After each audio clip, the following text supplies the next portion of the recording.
Hi, I'm Randy O'Brien, and I'm the bridge pastor here at Resurrection Church, Minneapolis, and I'm here for you. I'm here for the Lord. My calling is to the church. I love this call. I love people. I love the church. I'm married. My wife, Maureen, and I would call her Mo, please. We've been married for about 40 years, a little over 40 years. I've raised a couple of kids. They're married. It's fun to watch them and their lives now and what they're doing. And we love the life that God's called us to. We also have a golden doodle named Pepper.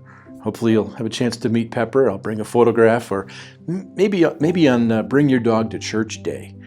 So part of what shapes me and my life in ministry is something that I call a rule of life. It's an old term, but it just means these are the principles of my life and how I organize my life. Ephesians 2:10 tells us that we are a masterpiece being made by Jesus Christ. And so for me, I view myself as His masterpiece, His artwork, not completed yet, but I'm in process. And He's laid out in advance for me good deeds that I should walk in them.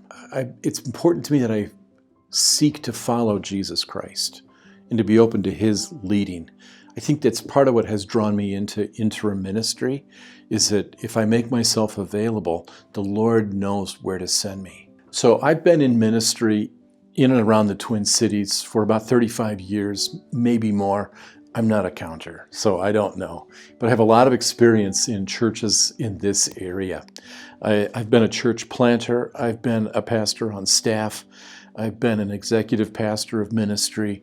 I've been a lead pastor, a solo pastor, a lot of different places, a lot of different opportunities. Lately, I've been an interim pastor by design.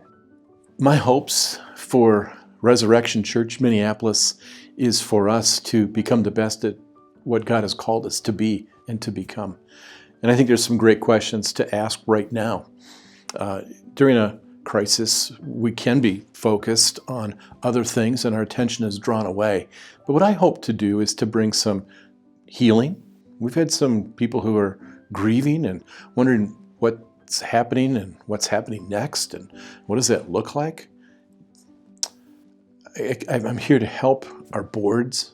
I'm here to help our leaders, and I'm here to help the people in our congregation to understand and remember that Jesus has been through all of this before. He's still with us. I'll be here to lend some experience and be hopefully a good guide, but also just your pastor.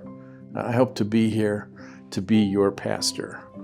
My term is kind of ambiguous. I don't know what the length and what the nature of this ministry will look like, but people first.